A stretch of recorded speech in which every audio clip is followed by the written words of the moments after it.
what Jesus says in John 10. I am the good shepherd. The good shepherd sacrifices his life for the sheep. A hired hand will run away when he sees a wolf coming. He will abandon the sheep because they don't belong to him and he isn't their shepherd. And so the wolf attacks them and scatters the flock. The hired hand runs away because he's working only for the money and doesn't really care about the sheep.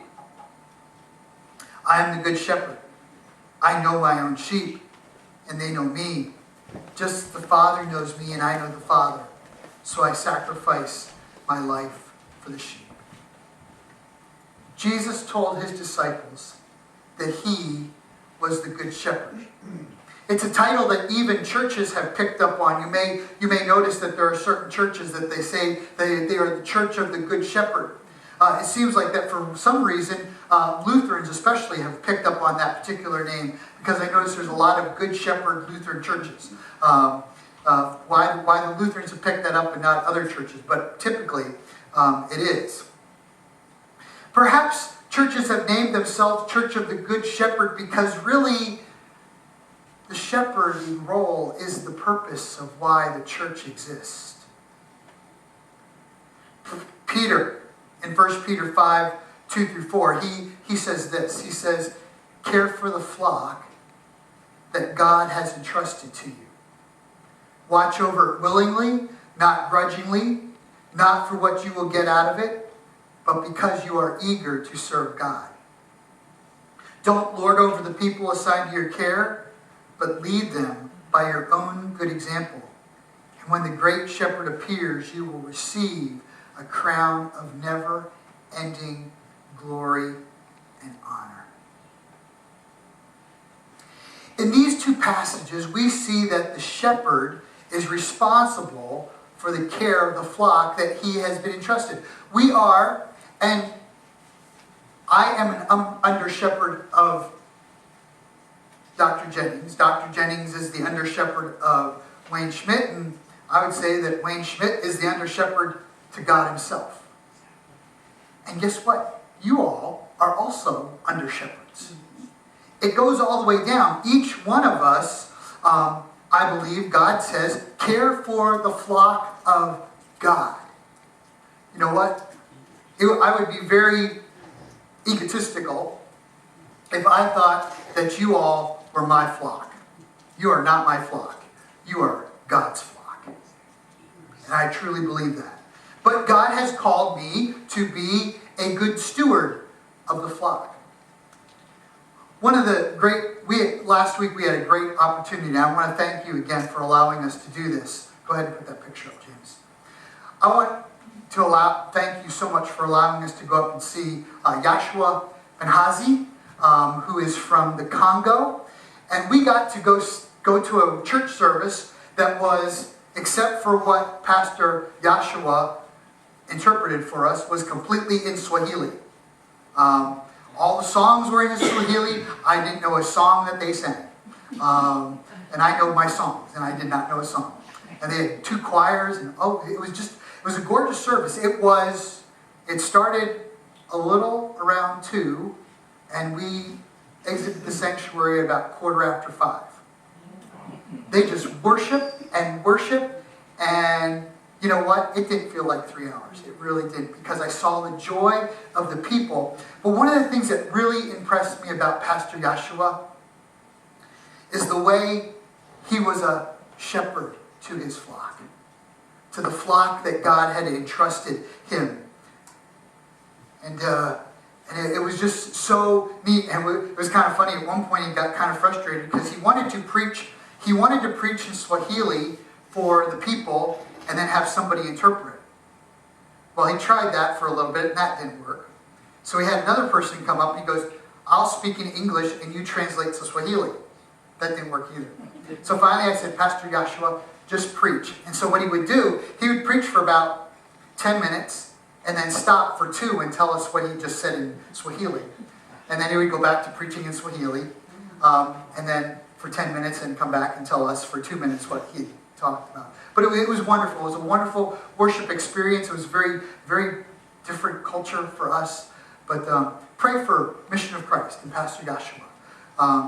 Unfortunately, What happened is, about several months ago, he had an assistant pastor, and his assistant pastor decided to leave and take 40 people with him. So pray for Pastor Joshua. The church is running about, there were 70 people.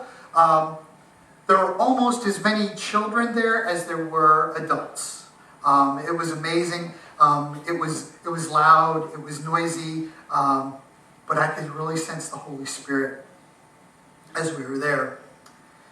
But one of the things that I really appreciate about Pastor Joshua is that he has an investment in the flock. He treats the flock as if it were owned, even though it isn't. There are too many pastors who treat the flock as if they're the hired hand for the flock. And they really don't care what happens as long as they get paid. Jesus has entrusted the church to act as his shepherd, and he wants us to follow his example. We are called to lead in the example of the Good Shepherd. And so what does that look like? Well, in Luke chapter 15, Jesus tells us 3 parables.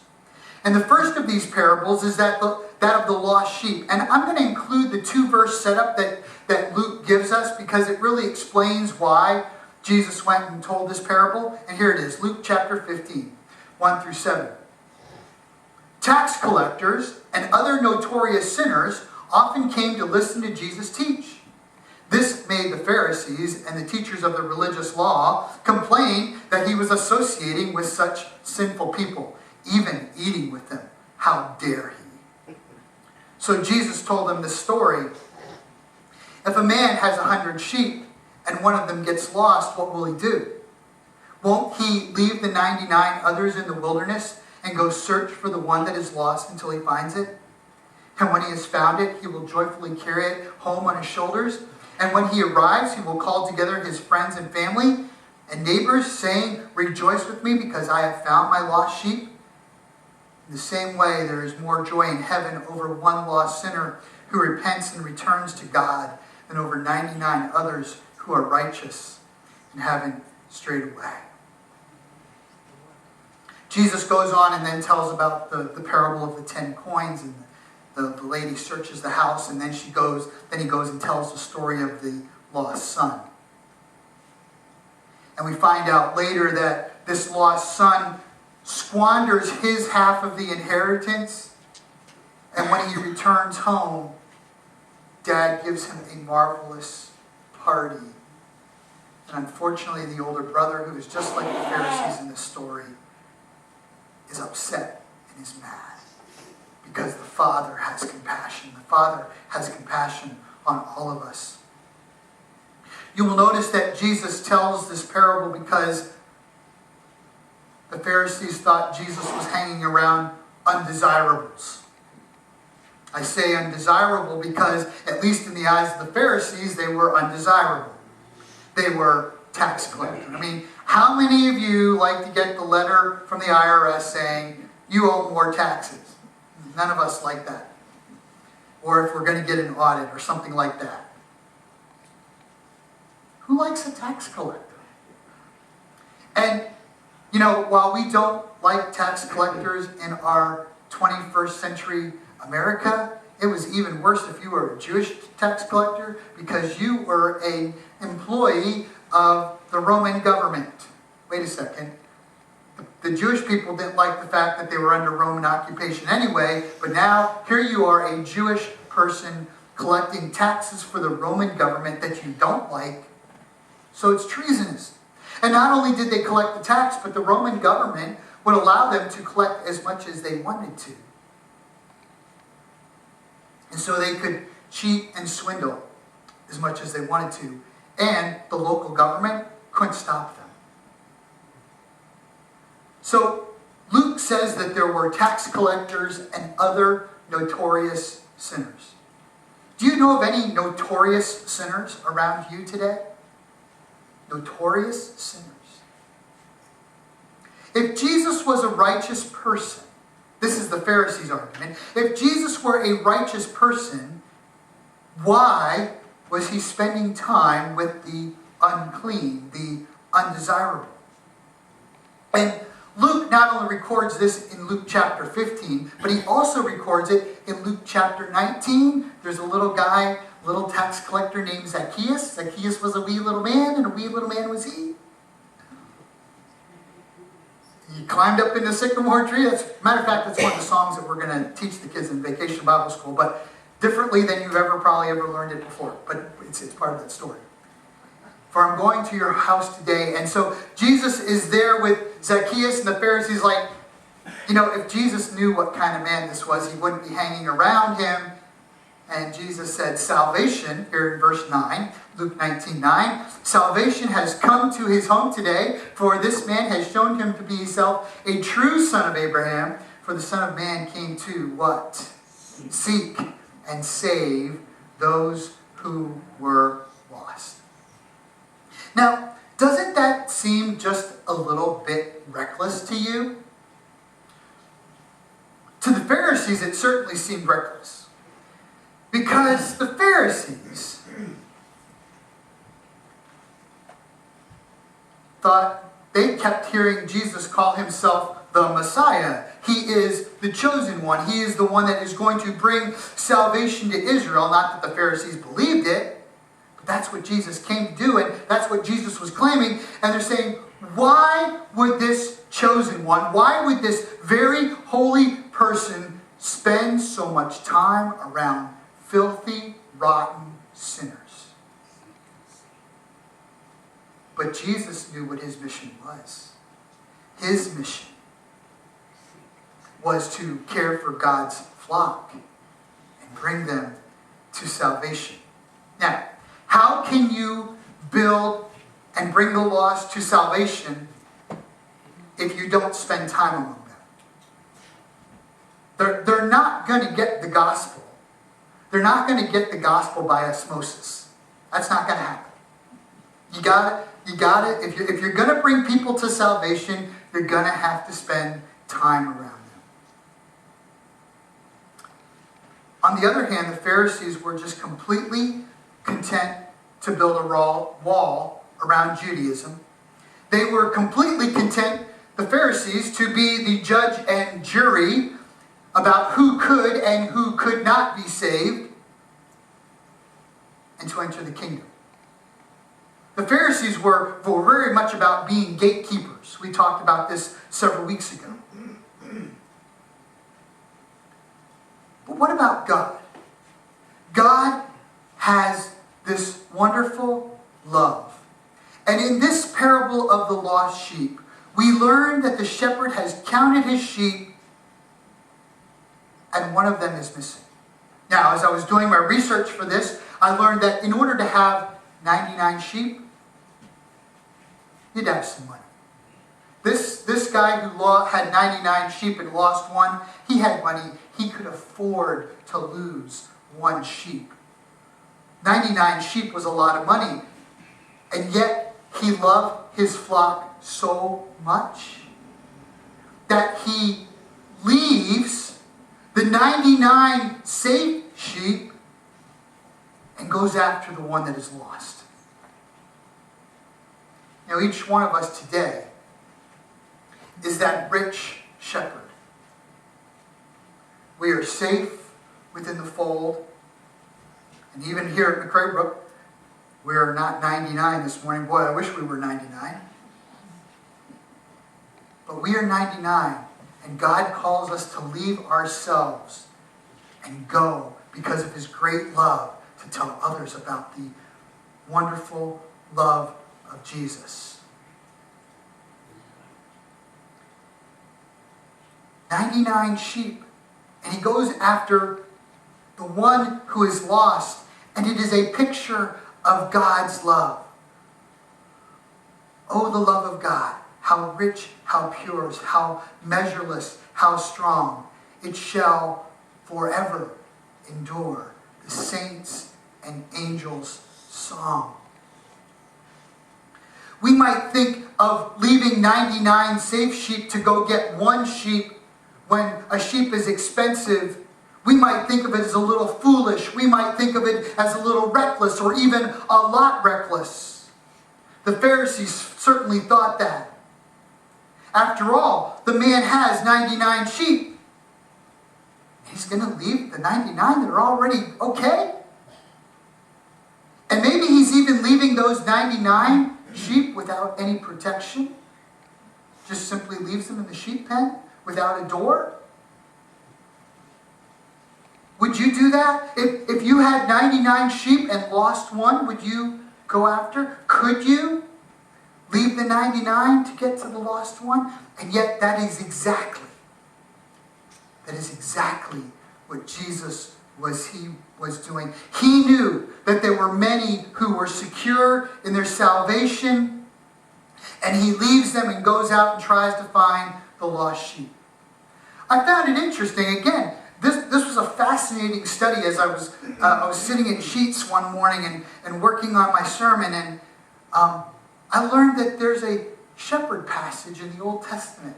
And the prophet Ezekiel, matter of fact, has a long chapter about a shepherd.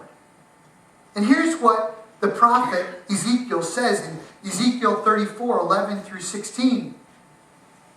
For this is what the sovereign Lord says, I myself will search and find my sheep. I will be like a shepherd looking for his scattered flock. I will find my sheep and rescue them from all the places where they were scattered on that dark and cloudy day. I will bring them back home to their own land of Israel from among the people and nations. And I will feed them on the mountains of Israel and by the rivers and to all the places where the people live. Yes, I will give them good pasture land on the high hills of Israel. There they will lie down in pleasant places and feed in the lush pastures of the hill. I myself will tend my sheep and give them a place to lie down in peace, says the sovereign Lord. I will search for my lost ones who strayed away, and I will bring them safely home again. I will bandage the injured and strengthen the weak. Is that not a picture of God's love and how much of a shepherd he is, and he calls us to follow in his example, to listen to his voice? If you read my devotional on Friday, it says, my sheep listen to my voice and they obey me. And he's calling us to do the same thing. Listen to how Matthew describes Jesus as he's preaching the good news. He says, Jesus traveled through all the towns and villages in that area, teaching in the synagogues and announcing the good news about the kingdom. And he healed every kind of disease and illness. And when he saw the crowds,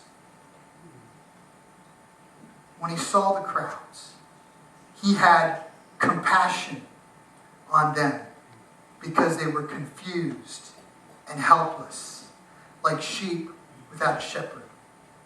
And then he said to his disciples, the harvest is great, but the workers are few. So pray to the Lord who is in charge of the harvest. Ask him to send more workers into his fields. And so Jesus is looking for shepherds who are willing to go out into the wilderness and find lost sheep. He is looking for those who will share of his reckless love. It was about a year ago that I first heard this song that I'm going to share with you. We're actually going to do it via video today. But it was about a year ago I first heard this song called Reckless Love. Now there are some people who aren't impressed by the lyrics, and there are some people who still aren't impressed by the lyrics. Because why would someone write a song about the reckless love of God? God's love is not reckless.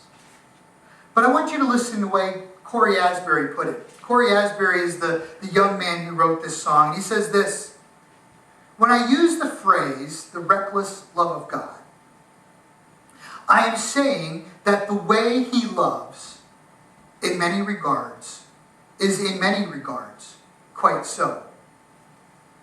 Listen to this.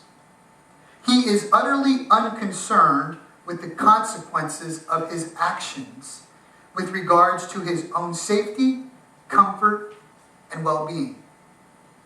His love isn't crafty, it isn't slick, it's not cunning, nor shrewd. In fact, in all things considered, it is quite childlike And I might even suggest that God's love sometimes is downright ridiculous. Think about this. His love bankrupted heaven for you. His love doesn't consider himself first. His love isn't selfish or self-serving. He doesn't wonder what he'll gain or lose by putting himself out there. Think about that. Jesus did not consider whether he would win or lose by putting himself on the cross. Because he died for you. And he died for every person on this road and in our community. He died for. To a rational person, that seems pretty foolish. To put yourself on the line for somebody who might reject you? Is that reckless? Is that foolish? I think so. Going back to what Corey Asbury said, he simply gives himself on the off chance that one of us might look back at him and offer ourselves in return. His love leaves the 99 to find the one every time. And to many practical adults, that is a foolish concept. But what if he loses the 99 in search of the one? What if finding that one lost sheep is and always will be supremely important? It is a love that sent his own son to die a gruesome death on the cross. He gives his heart so completely, so preposterously, that if refused, most would consider it irreparably broken. The recklessness of his love is seen most clearly in this, is that it gets Christ hurt over and over. Make no mistake, our sins pain his heart. And 70 times 7 is a lot of times to have your heart broken. And yet he opens up and allows us in every time. His love saw you when you hated him. When all logic said they'll reject me, he said, I don't care if it kills me. I'm laying my heart on the line. Is that some amazing love or what? And that's the kind of love that God is calling his people to lavish on the people that are around us. Oh, the overwhelming, never-ending, reckless love of God. When Reagan, Christianity Today had asked several other theologians to kind of put their opinion on this song, and he wrote this. By the world's standards, God's love is foolish. It's extravagant. It's inefficient. Scandalous. Speaking of the parable son, it throws a feast for the returning son who ran away with the inheritance and blew it. It hands you its coat when you steal its shirt. It blesses its enemies. It bears all things, believes all things, hopes all things, endures all things. As Christian mystic Saint Therese of Lisieux explained, it's never calculating or strategic. What kind of shepherd leaves the whole herd just to chase down a lost one? Some might say a foolish one or a reckless one. So my question for you this morning,